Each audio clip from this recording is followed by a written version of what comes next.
You already know about the stories.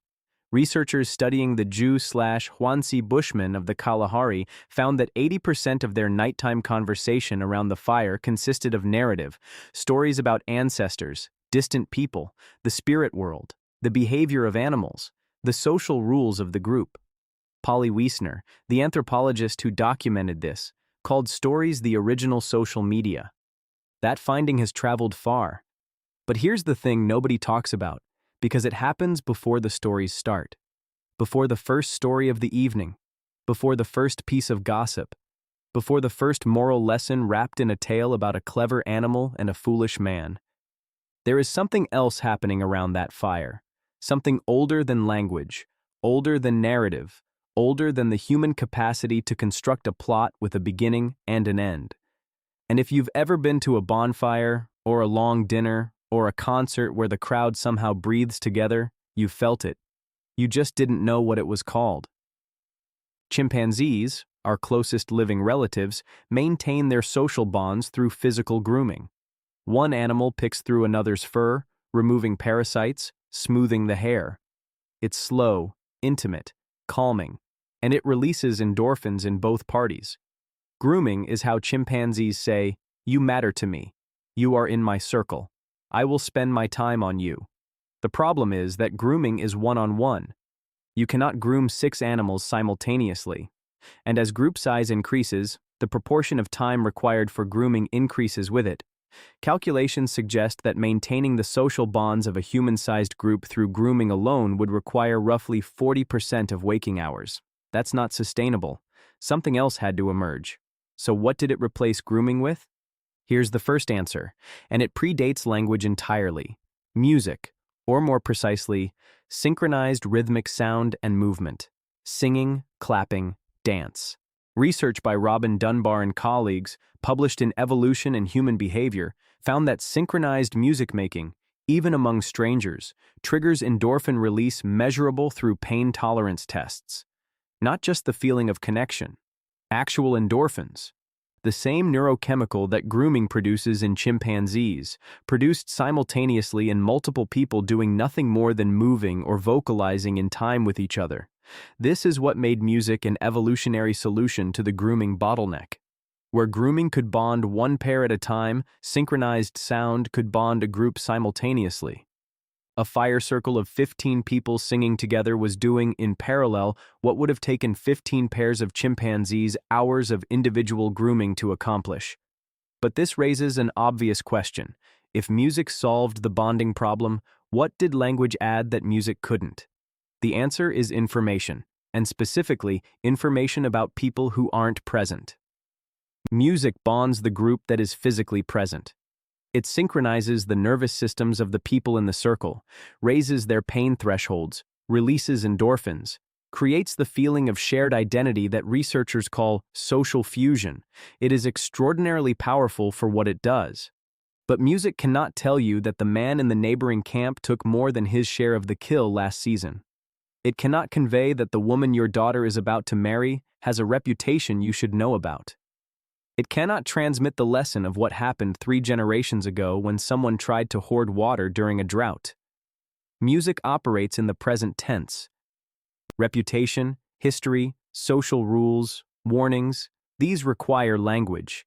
This is why Dunbar's grooming hypothesis extends into what he calls vocal grooming, the idea that gossip and conversation serve the same social bonding function as physical grooming, but with 2 critical upgrades.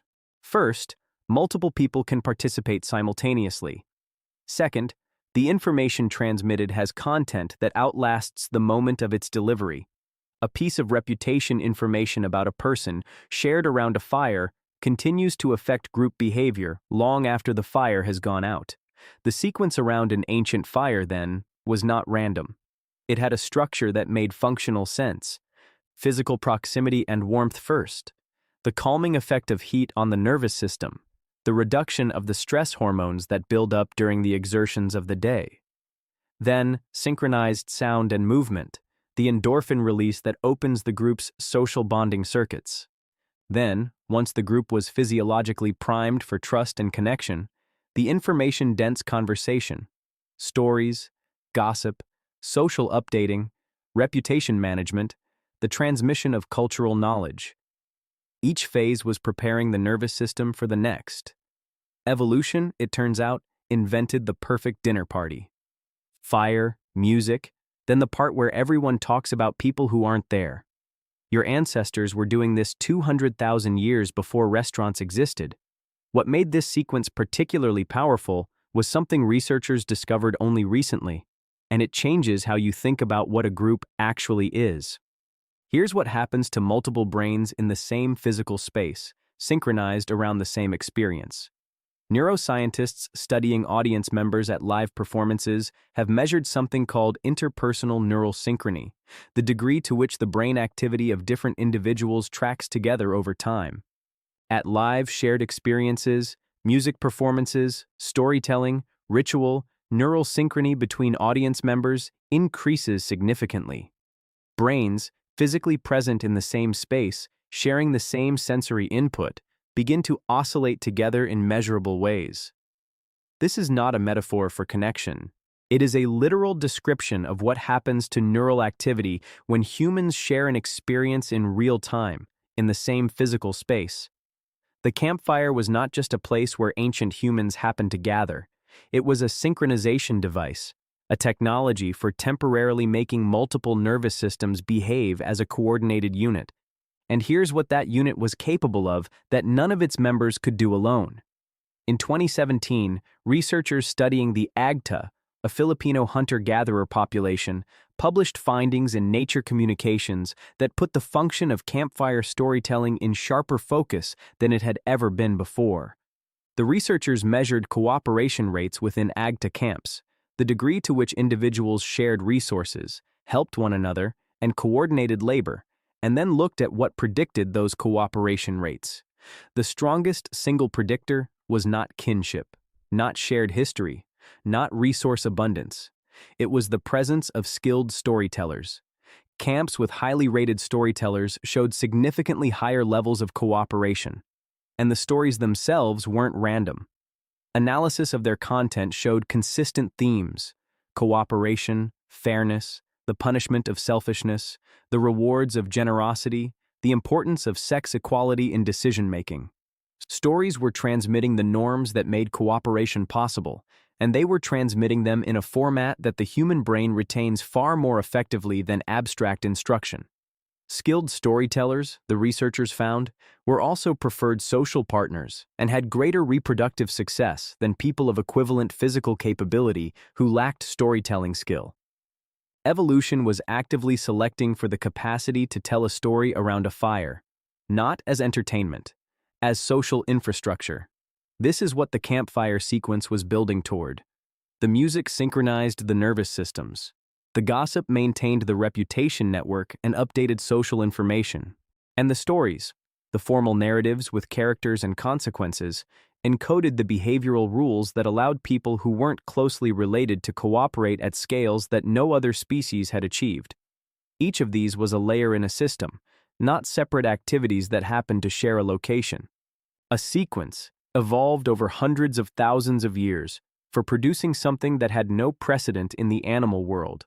A large group of genetically unrelated individuals who behaved, in critical moments, as a coordinated unit. The fire was the technology that made the sequence possible. Without fire, darkness meant vulnerability, and vulnerability meant dispersal.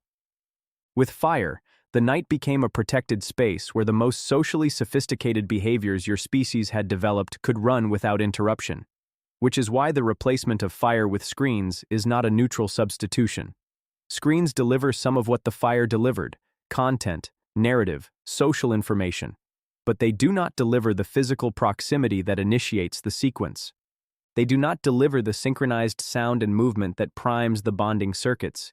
They do not deliver the interpersonal neural synchrony that comes from sharing a sensory experience in real time, in the same physical space, with people whose faces you can see.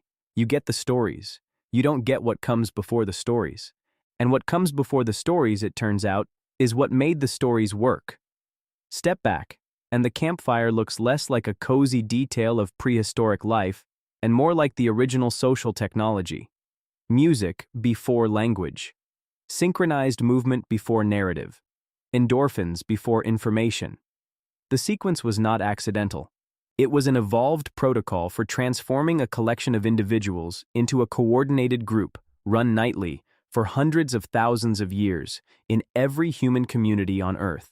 The stories that Polly Wiesner documented among the Jew/Hawanzi are the most visible part of that protocol. They're the part that left traces in the archaeological and ethnographic record, the part researchers could analyze and cite. But underneath the stories was a physiological preparation, a sequence of warmth, synchronized sound, and physical proximity, without which the stories would have landed differently, bonded less, transmitted less effectively. What you're missing when you sit alone with a screen at night isn't the content. The content has never been more abundant. What you're missing is the protocol, the sequence, the thing that came before the first word was spoken. Here's the one thing. The next time you're with people you care about, not passing time, actually with them, try running the sequence deliberately. Not the storytelling part, the part that comes first. Put on music. Something with a beat everyone can feel. If it's warm enough, be outside. Let the conversation lag for a few minutes before it starts. Let the nervous systems settle into proximity and shared sound before anyone tries to say anything important. This is not a party trick. It is the ancient protocol that your nervous system was built to receive. The bonding circuits open in a specific order. Information lands differently, is retained better, trusted more, when it arrives after the physiological preparation that music and proximity provide. Your ancestors didn't tell their most important stories to people who had just walked in cold. They waited until the fire had done its work. The fire still works. You just have to choose it. And if the idea that fire was a social technology, not just a heat source, changes how you see those cave walls covered in painted animals and human hands, good. Because the reason ancient humans painted caves at night, in the deepest chambers, far from the light, has nothing to do with decoration. That one's next.